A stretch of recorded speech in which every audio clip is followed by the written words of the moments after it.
Amara's Kenyan adventure. Amara was so excited. She had flown on a big airplane across the ocean. Now she was standing in a land of bright sunshine and very tall trees. She held her map tightly and looked around. "Jambo," she whispered. That means hello in Swahili. She was ready to explore the beautiful country of Kenya. Suddenly, a boy with a very big smile ran up to her. "Jambo," he said loudly. "I am Kibo. I can show you all the magic of my home." Amara smiled back and tucked her map away. She didn't need a map anymore. She had a new friend to guide her. Kibo led Amara toward the wide, open plains called the savanna. The grass was tall and turned gold in the sun. Kibo held up his binoculars and looked far away. "Do you see that?" he asked. "In Kenya, the land goes on forever, and many amazing animals live right here under the sun." Amara and Kibo crawled quietly behind a leafy bush. Amara peeked through the branches and gasped.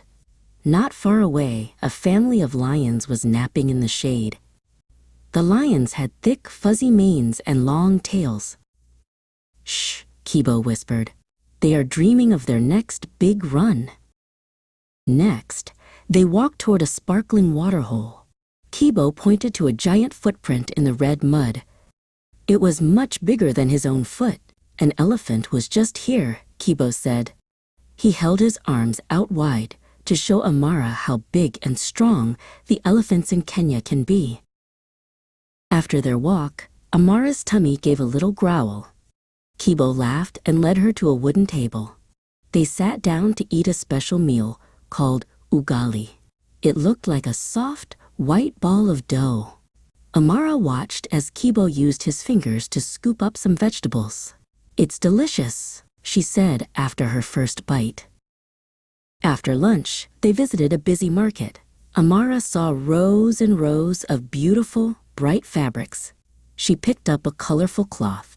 "This is a Shuka," a lady told her. Amara wrapped the cloth around her shoulders. She felt like she was wearing a piece of happiness.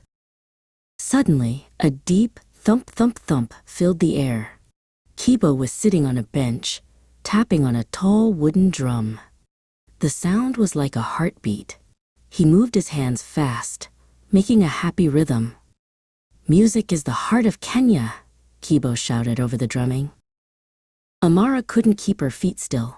She started to bounce to the beat of Kibo's drum. Kibo stood up and joined her. They began to jump high into the air, just like the Maasai dancers do. They jumped and laughed until they were both out of breath. As the sun began to set, the sky turned orange and purple. It was time for Amara to go home. She hugged Kibo and promised to come back soon. "Asante," Amara called out. That means, "Thank you." Amara waved as she walked toward the airplane, carrying the spirit of Kenya in her heart.